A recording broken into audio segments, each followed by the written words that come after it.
Jill, welcome. So happy you could join the conference this year. How are you?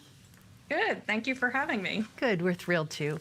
So, Jill, you've been working for a long time on the NF-kappa B called eplerenone. Can you give us a little background on eplerenone and, how that came to be something of interest? And we just actually heard from a panel of Eric and Chris Burney and Rich from PTC talking about anti-inflammatories, and Chris Burney talking about the NF-kappa B specifically. So could you talk to us a little bit about eplerenone?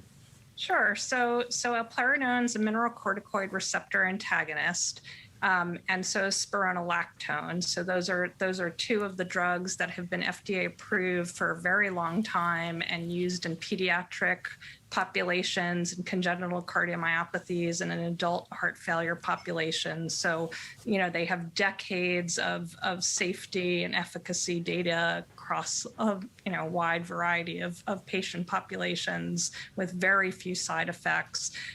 There's a third generation drug that Bayer has been developing, which we've also tested, called finerenone, which is a non-steroidal mineralocorticoid receptor antagonist that can be used at even lower dosages.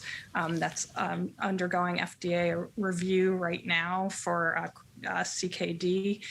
And so what we found with mineralocorticoid receptor antagonists is that not only, so they've been used, for decades for heart failure. We had originally worked really closely with a cardiologist named Dr. Subbaraman, who was sort of a bioengineer by training and did cardiac MRI in patients. And we went back and forth for about a decade, understanding that our animal model of cardiomyopathy for DMD was similar to what was showing the same sort of steps of pathology as to what was happening in patients, and realized by going back and forth between the mouse models and patient cardiac MRIs that we could detect abnormalities in the cardiomyopathy years before heart failure. So 5 to 7 years before you could detect strain rate abnormalities. So coming to understanding that this cardiomyopathy development was a long process, we asked the question whether you could use heart failure drugs much earlier in the progression of the disease and actually slow down or prevent progression of cardiomyopathy and prevent heart failure.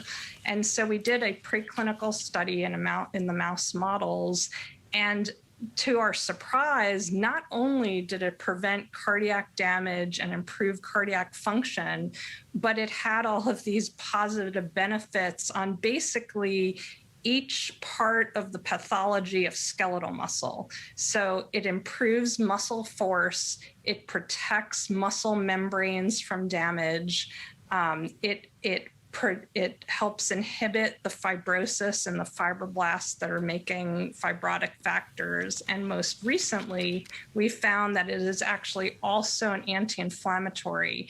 And the cytokines that Dr. Spurney was talking about, which are inhibited by prednisone, are also inhibited by mineralocorticoid receptor antagonist treatment by eplerenone or spironolactone.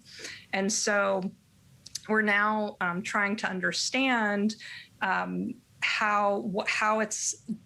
the anti-inflammatory exact properties are in the heart, in respiratory muscles, and in limb muscles, because the inflammation in all of these muscle types is actually quite different from each other, because the heart and the diaphragm are protected by your rib cage and they're not used to normally responding to damage, but limb muscles get damaged in normal people all the time. So they have a much more robust inflammatory response to respond to normal damage. So we're really investigating whether the anti-inflammatory properties are the same in each type of muscle to be able to, again, use eplerenone in a combinatorial or a temporal treatment for maximum efficacy.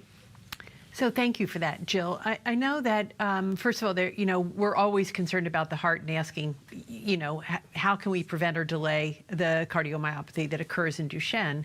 And I am aware that, some of the pediatric cardiologists who are generally pretty conservative, right, are beginning like an ACE inhibitor or an ARB very early on. And I'm seeing more and more that they're combining a eplerenone or spironolactone with that.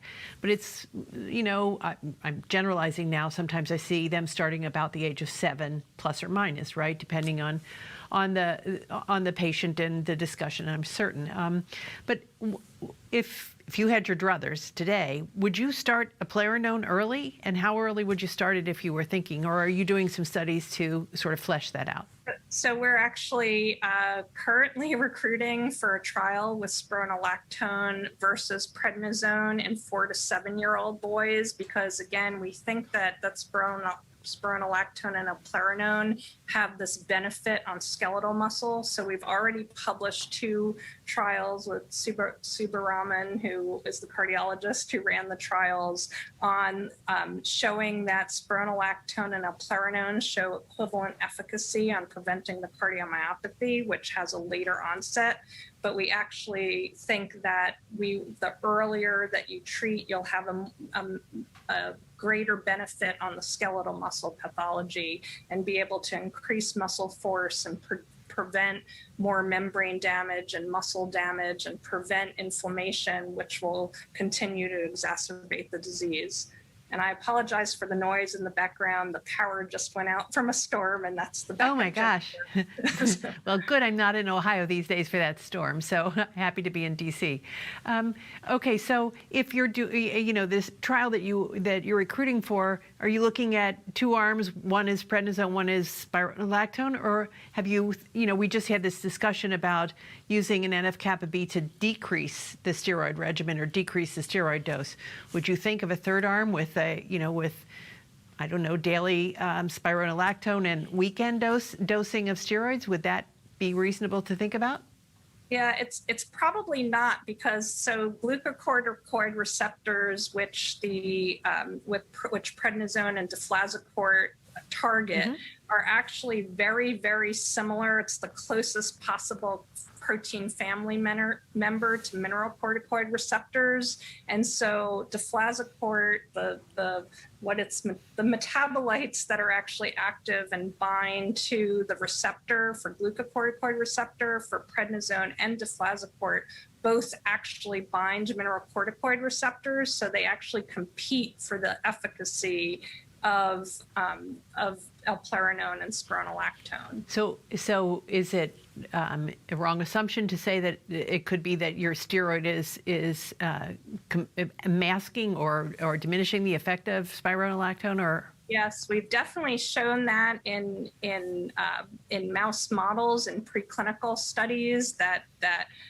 using prednisone in combination with eplerenone or spironolactone dampens its effect on both skeletal muscle and the heart. And in the clinical trials, we actually tried to recruit patients who were no longer taking prednisone or deflazacort, but only had a handful of patients that were willing to stop, even though they were mainly non-ambulatory patients to meet the cardiomyopathy inclusion criteria. But sort of anecdotally, some of the higher responding patients who had the best outcomes were the patients who were not anymore taking prednisone. And if people are interested in participating, they can contact you. Who? Kevin Flanagan is the PI. Kevin Flanagan and Megan Waldrop at Nationwide Children's Hospital are the like neurologist colleagues who do the patient care. I just come up with new ideas in the lab. Well, Jill, thank you. We need to have more discussion about this, because I do think these NF-kappa Bs are really going to be useful in Duchenne. And Dr. Woodcock has said repeatedly, you're not managing the inflammation that occurs in this disease very well. So I'd love to talk more about this, and we'll come back to you just to do just that. Thank you for joining us, and back to the studio. Thanks, Jill. Thank you so much, Pat.